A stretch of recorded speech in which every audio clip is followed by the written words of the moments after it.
tous. Hop, c'est bon. Donc ouais, donc aujourd'hui, je vais vous parler des enums. Je vais vous parler, de cette petite fonctionnalité qui est arrivée en PHP 8.1, mais qu'en fait, on utilise depuis très longtemps, je pense, pour beaucoup, d'une autre façon. De tout ce qu'on peut faire avec et de tout ce qu'il ne faut enfin, de choses qu'il ne faut pas faire avec. Donc rapidement, voilà, ça c'est moi, je suis freelance, j'interviens dans pas mal de boîtes pour, plein de trucs, voilà. Donc je vais vous parler un peu des enums, je vais vous parler de ce que la différence entre les unit enums et les bucket enums, la différence entre les enums et les objets et puis on va passer un petit peu sur les enums et la prise en charge en Symfony. Voilà. Donc, déjà, qu'est-ce que c'est qu'un enum? D'une manière générale, peu importe le langage, un enum, c'est un type de données dont le domaine de valeur est une liste humainement finie et figée dans l'exécution du code. Alors cette définition-là, elle est assez importante parce que faut bien prendre en compte tous les éléments. Un enum, c'est un type de données, c'est-à-dire que dans votre code, quand vous allez utiliser les enums, il faut vraiment l'utiliser comme un type. C'est-à-dire qu'en fait, vous allez avoir, heu, une façon de caster enfin pas caster, mais de pouvoir limiter, vos données et de vraiment identifier à quoi ça correspond et la nature derrière. Et le domaine de valeur, c'est une liste qui est humainement finie, je le précise parce que j'ai vu des choses, différentes. Donc humainement, c'est-à-dire que c'est une liste que vous pouvez, humainement donc gérer. Essayer d'avoir une liste avec toutes les time zones, c'est pas une bonne idée. Voilà, et elle est figée dans l'exécution du code, c'est-à-dire que, on va pas pouvoir rajouter les éléments dans cette liste-là pendant l'exécution du code. Globalement, votre enum, il est défini dans votre code source, vous allez le déployer et cette liste-là, elle sera figée pendant toute cette version du code. Pour la modifier, il faudra déployer une nouvelle version. Les enums, il faut les voir comme des value objects. Alors, je ne sais pas si tout le monde est très, à l'aise avec la notion de value object qu'on a, en DDD principalement. L'idée, c'est que c'est quelque chose qui est immutable, c'est-à-dire qu'à partir du moment où on a créé une valeur, une instance, ouh là là, il y a du monde qui arrive là. À partir du moment où on crée une instance, elle n'est plus modifiable et elle va garder la même valeur jusqu'au bout. Il est auto-validé, ça veut dire qu'à partir du moment où vous avez créé un enum, une valeur, vous allez pouvoir être sûr que cette valeur-là, elle est valide jusqu'au bout. On ne peut pas avoir d'enum invalide. C'est ce qui est très intéressant. La comparaison, égalité stricte, c'est-à-dire qu'en fait, vous allez créer 2 variables avec le même enum, à 2 endroits différents. Vous pouvez utiliser le triple égal, c'est la même valeur, c'est le même objet derrière. Enfin, c'est la même objet, on en parlera. Et du coup, voilà, instance unique par valeur, c'est la même chose. Donc depuis quand utilise-t-on les enums en PHP? Je pense que tout le monde a déjà vu un bout de code qui ressemble à ça, où on définit, une liste de constantes.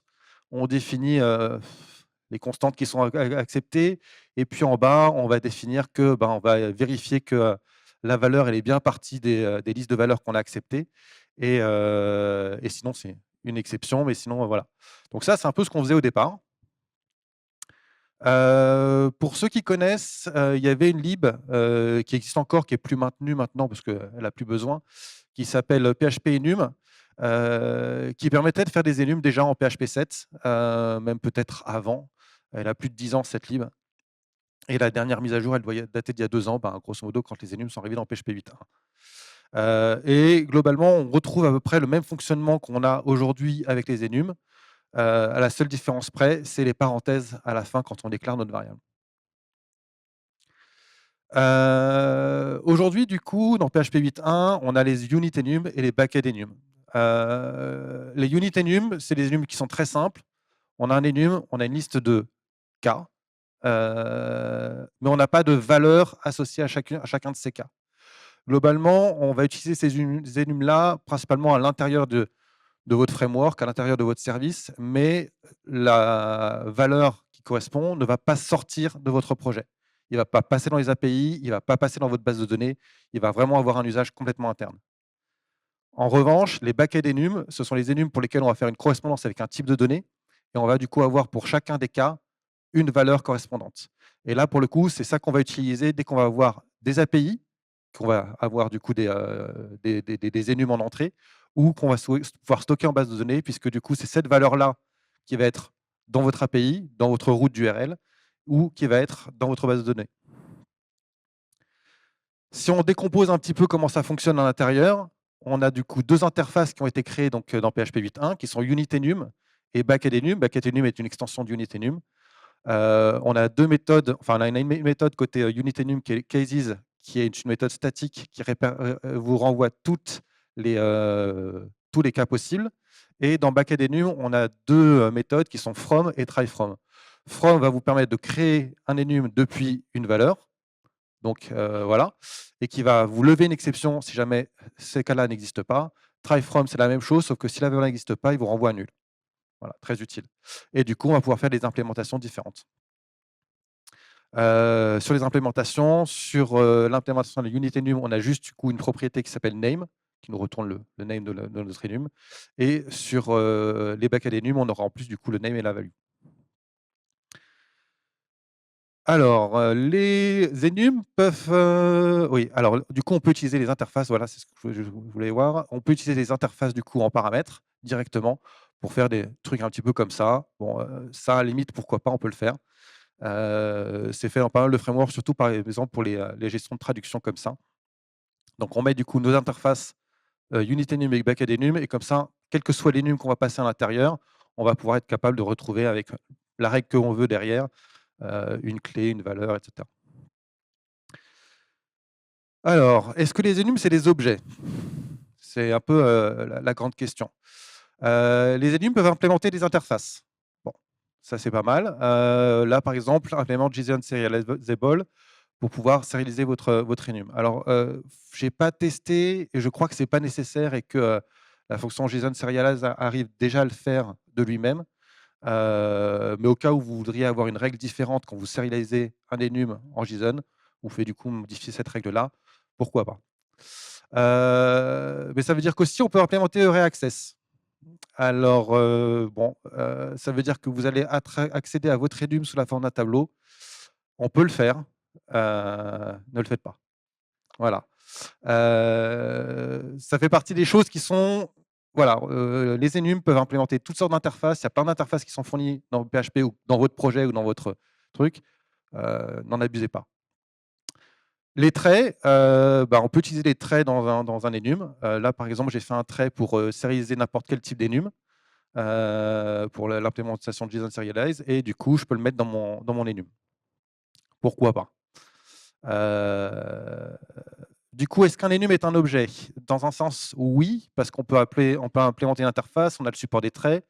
Si on fait un getType sur un enum, alors je ne vais pas reprendre la presse de Gina d'hier soir, mais globalement, ça nous retourne un objet.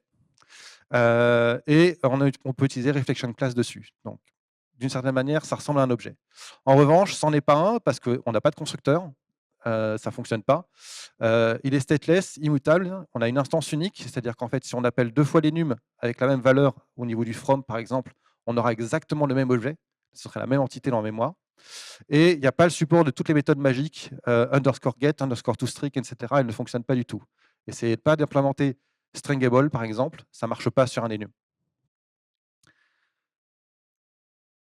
Je vais un peu, peut-être, oh, ça va. Enum et Symfony.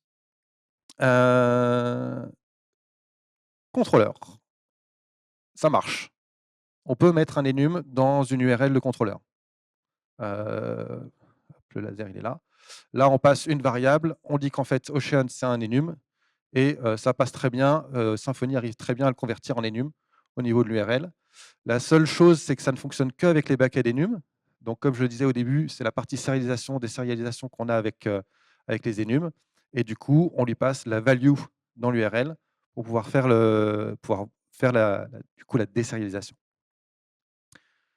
Dans les formulaires, il existe un enum type qui est temps de form type, et on lui passe du coup juste le type des enums et ça nous fait un select avec toutes les valeurs de l'enum. Sauf que si on fait un select, qu'est-ce qu'on va avoir à l'intérieur du select? On va avoir les values. Du coup, on peut utiliser la traduction, le translatable, sur l'enum. Donc ça, c'est pour Symfony, hein. Donc, ouais, notre enum, il va implémenter une interface, translatable interface, et on va du coup rajouter les règles de traduction, et c'est ce qui va nous permettre d'avoir dans l'autre liste déroulante, pour le coup, les valeurs traduites comme on le veut. Heu, pour moi, c'est pas très, très propre cette façon de faire parce qu'en fait, on est en train de mettre de la logique de présentation à l'intérieur d'un objet qui est plutôt un objet métier. Les value objects, c'est plutôt côté métier. Mais bon, c'est ce qui fonctionne et je pense que si on voulait faire autrement, ce serait beaucoup plus compliqué. Dans Doctrine, bah, ça marche nickel. Pareil, il y a un enum type qui existe, on met notre enum et en fait, Doctrine arrive à très bien faire le mapping entre ce qu'on va voir en base de données et notre enum. La seule différence, la seule contrainte, c'est que c'est un varchar qui va être stocké en base de données. C'est un string. Donc c'est la value, encore une fois, qui va être stockée. Donc on revient toujours à la même chose. C'est les buckets enum qu'on va utiliser pour tout ce qui va être entrée et sortie. Les unit enum, c'est vraiment pour de l'usage interne. Donc là, c'est la version avec les attributs et la version XML pour ceux qui aiment le XML comme moi. Ah oui, par contre, donc oui, donc c'est un varchar. Si jamais on veut utiliser les enums de MySQL, par exemple, bah là, en fait, on n'a pas trop le choix. Il va falloir créer un type custom pour Doctrine et créer nous-mêmes le get SQL declaration pour récupérer en fait l'enum pour MySQL. Mais une fois qu'on fait ça, ça passe. Twig. Alors Twig, c'est un petit peu plus compliqué. Twig, je ne sais pas si quelqu'un a déjà vu cette fonction dans Twig, mais globalement, il considère les enums comme des constantes. C'est un peu la partie un peu tordue des enums, c'est-à-dire que des fois c'est des objets, des fois c'est pas des objets, des fois c'est des constantes. Enfin voilà, on se débrouille. Je vais très vite en fait. Très bien. Conclusion. En fait, voilà, les enums, vous pouvez les utiliser, utilisez-les pour tout ce qui est données métiers. Utilisez pour dès que vous avez des listes de valeurs finies. Utilisez comme des value objects, c'est vraiment top. En termes de performance, c'est nickel. C'est beaucoup mieux que si vous avez à faire des tableaux avec des validations, etc. Les buckets d'enum, sérialisation et désérialisation. Ah oui, alors ce que je veux dire par là, c'est que quand vous avez des buckets d'enum, faites la sérialisation en entrée, enfin la désérialisation en entrée, utilisez le bucket enum jusqu'au bout et faites la sérialisation en string ou en int à la fin au moment de sauvegarder en base de données. J'ai vu des fois dans des projets où on bascule de l'un à l'autre, on transforme en string, on passe un string à la méthode, puis on retransforme en enum, etc. Franchement, c'est à éviter. Et éviter le code métier dans les enums. Je vous donner un petit dernier exemple. Ça, c'est un code métier qui passe, parce que là, quelque part, en fait, on a du coup des statuts de commande, et on a besoin d'une méthode qui nous dit est-ce que ce statut-là est un statut final. C'est une règle métier qui correspond au statut. Ben, ça, on peut le mettre, mais d'une manière générale, essayer de limiter le code dans les enums. C'est pas leur place, et très souvent, en fait, vous allez sortir du domaine métier des enums. Quelque part, en général, ce code, il a plus sa place ailleurs. Comme tout à l'heure, on voyait par exemple sur la traduction. Et voilà, c'était très rapide.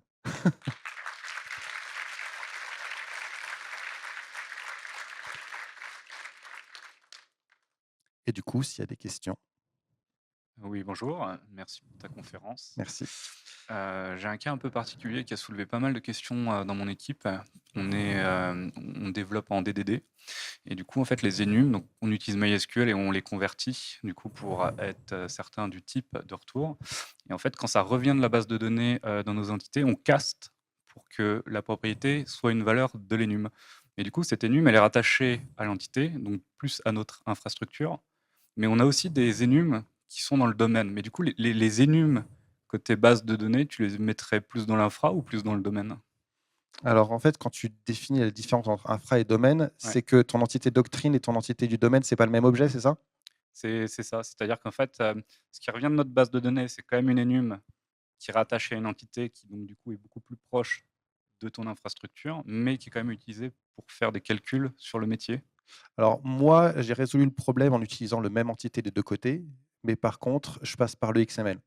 C'est-à-dire qu'en fait, mon entité PHP, elle est dans mon domaine, et le XML, lui, il fait partie de la partie infra et c'est lui qui va faire toute la conversion.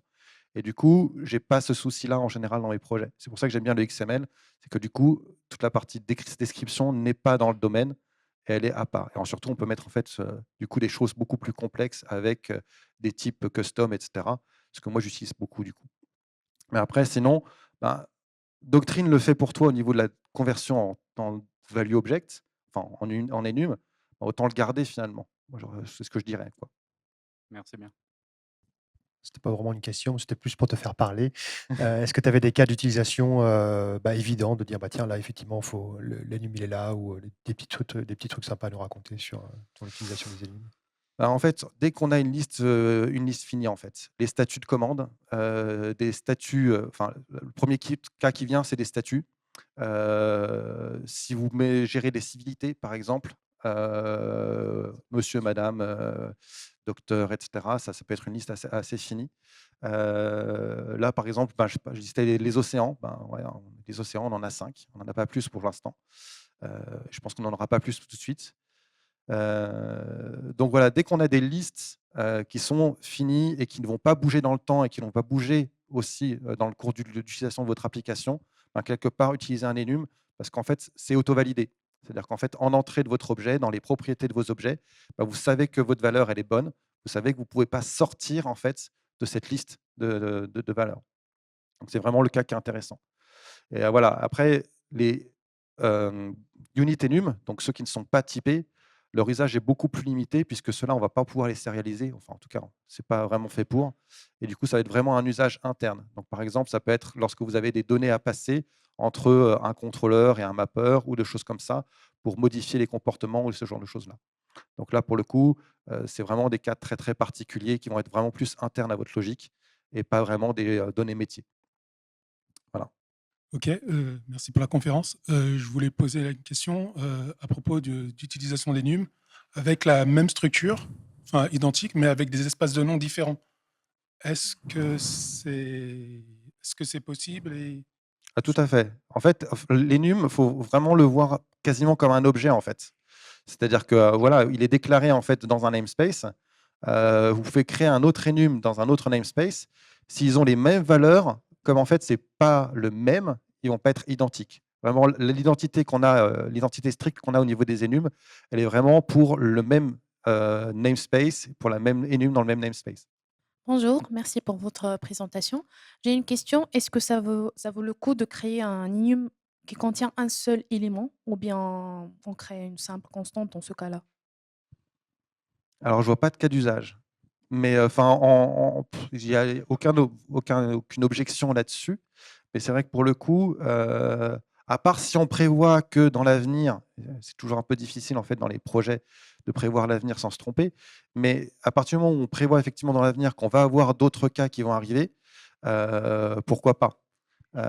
Parce qu'en fait, on sait que voilà, dans, 6 mois, on a un deuxième cas qui sera rajouté ici et que du coup, il va falloir qu'on fasse, le truc.